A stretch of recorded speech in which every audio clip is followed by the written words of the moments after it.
I like to think of spring bulbs and blossoms as being like the icing on the cake. They provide those delicious seasonal displays and really give us something to look forward to coming out of the cooler months. And there's no better place to see bulbs and blossoms taking centre stage than here at the Aloe Gardens in Victoria's Yarra Valley.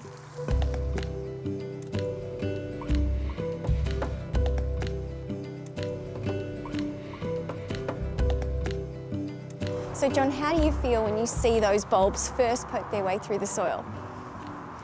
It's just the most amazing feeling, you know. Every year you get through a cold winter and it's dark and then suddenly spring comes along and it's just life. It is absolutely amazing. So how do you like to use bulbs in the landscape? I like the landscape to be fairly simple.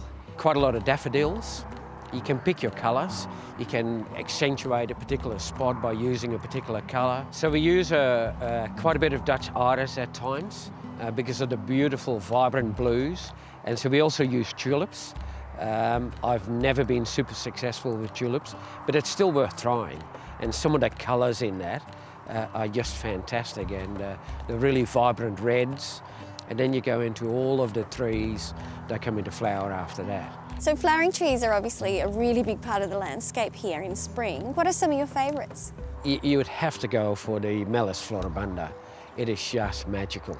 I love flowering cherries. Flowering cherries are a little bit difficult here because the conditions are a little bit tougher. And the crab apples don't have any issues with that. So they're virtually maintenance-free as long as you prune them after flowering and not before flowering. So what do you look forward to seeing the most in the garden in spring? Spring is just an amazing time. It's just from being basically a dormant area, all of a sudden it comes on.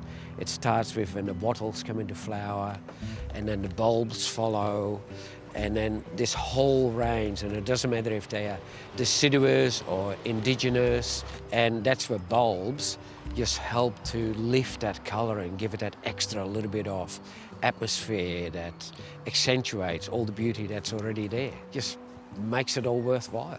Well, it's certainly a beautiful garden to visit in spring.